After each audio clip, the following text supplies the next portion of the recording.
Yang materi kita minggu ini membahas mengenai keluarga yang kuat melahirkan pribadi yang kuat.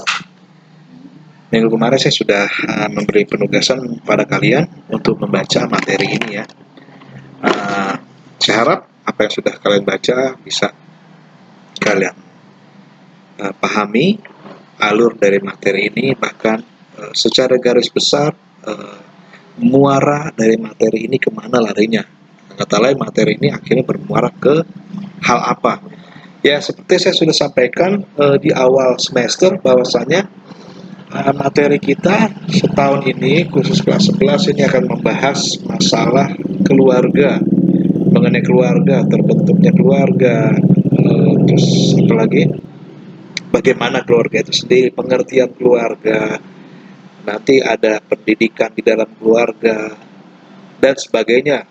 Intinya selama 1 tahun ini materi yang dibahas adalah mengenai keluarga. Nah, materi kita sekarang ini kita masuk kepada materi keluarga yang kuat. Materi keluarga yang kuat melahirkan pribadi yang kuat. Temanya adalah keluarga yang kuat melahirkan pribadi yang kuat, menciptakan, membangun, melahirkan pribadi yang kuat juga. Kuat, kata kuat di sini tidak ada kaitannya secara penuh mengenai fisik saja ya, tetapi lebih daripada itu. Ayat yang diambil untuk materi ini dari Matius 7 pasal 7 ayat yang 24 sampai 27. Kemudian Kisah Para Rasul pasal yang kedua ayat 42. Nah, kita berbicara masih tetap mengenai keluarga karena kita tahu di awal sudah saya jelaskan bahwasanya secara pengertiannya keluarga itu merupakan satu kelompok sosial terkecil di dalam masyarakat, di dalam negara. Keluarga terbangun diawali dari 2 orang yang berbeda kelamin yang mengikat janji untuk membangun satu keluarga yang pasti laki-laki dan perempuan ya. Mereka bersepakat untuk hidup membangun keluarga yang baru. Nah, ini sesuai dengan firman Tuhan di dalam Kejadian bahwasanya laki-laki akan, nah ini adalah landasannya, laki-laki akan meninggalkan orang tuanya dan bersatu dengan istrinya.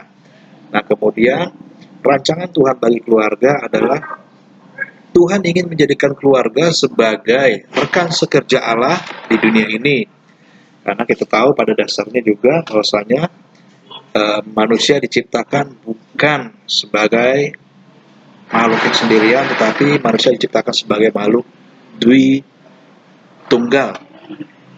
Artinya manusia saling membutuhkan. Nah, oleh karena itu ketika Adam setelah memberi nama binatang-binatang, maka dia pun mencari bahwasanya dia tidak memiliki penolong yang sepadan. Nah, oleh karena itu inilah konsep awal dari keluarga di Taman Eden sesuai dengan kitab Kejadian, dan akhirnya Tuhan membangun perempuan melalui Adam dengan cara mengambil rusuknya dan dibangunlah perempuan. Kata bangun ini juga bukan artinya membangun secara fisik, tetapi Tuhan menciptakan perempuan dari laki-laki. Nah, kita akan berbicara mengenai awal-awal dalam materi ini berbicara mengenai seperti apa ciri keluarga itu, keluarga Kristen yang baik tentunya, kemudian juga bagaimana langkah-langkah dalam membangun keluarga itu sendiri. Nah, hal pertama tadi temanya dikatakan bahwasanya keluarga yang kuat melahirkan pribadi yang kuat. Nah, yang menjadi pertanyaan seperti apa saja? Di sini diuraikan ada 6 ciri keluarga Kristen yang kuat. Dan juga bisa menjadi pertanyaan bahwasanya bagaimana cara membangun keluarga Kristen yang kuat ya. Bukan yang kaya, bukan yang apalagi, bukan terkenal dan sebagainya. Karena itu semua adalah bonus ketika keluarga Kristen ini sudah kuat, terbangun secara kuat. 6 ciri keluarga Kristen yang kuat. Yang pertama disebutkan di dalam keluarga Kristen yang kuat, kalau kita mau membangun keluarga Kristen yang kuat, pertama harus dilandasi oleh komitmen. Jadi di dalam keluarga harus ada komitmen. Ketika keluarga Kristen ingin sepasang laki-laki dan perempuan, umat Tuhan ingin membangun keluarga Kristen, maka yang dilandasi yang pertama adalah adanya komitmen. Dalam Amos 3 ayat 3 itu dikatakan bahwasanya akan berjalankah dua orang kalau mereka belum ikat janji. Nah, komitmen ini juga memiliki makna ikat janji, komitmen bersatu. Kalau dikatakan komitmen itu adalah dua orang atau lebih yang memiliki tujuan yang sama, yang ingin berjalan kepada satu tujuan yang sama. Oke, dipahami ya, komitmen itu memiliki arti kesepakatan. Kesepakatan apa ya tadi saya bilang, ketika dua atau tiga orang ingin berjalan menuju satu tujuan yang sama, atau dua tiga orang ingin melakukan hal yang sama, yang pasti juga ujungnya ada tujuannya ya.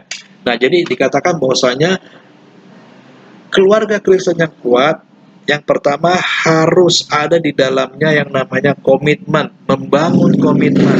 Ingat, membangun komitmen itu memang bisa dikatakan mudah. Membangun itu mudah, tetapi yang sulit adalah merawatnya, menjaganya, melestarikan, dan sebagainya. Nah, jadi dikatakan ketika di dalam keluarga Kristen ada terbangun komitmen, maka komitmen itu atau ikat janji itu, kesepakatan itu harus dijalani dan ditekuni sampai kepada tujuan yang akan dituju.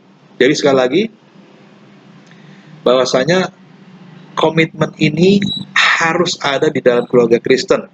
Jelas tadi Amos 3 ayat 3 dikatakan bahwasanya akan berjalankah, nah ini yang menjadi pertanyaan di dalam ayat itu, akan berjalankah dua orang kalau mereka belum berjanji.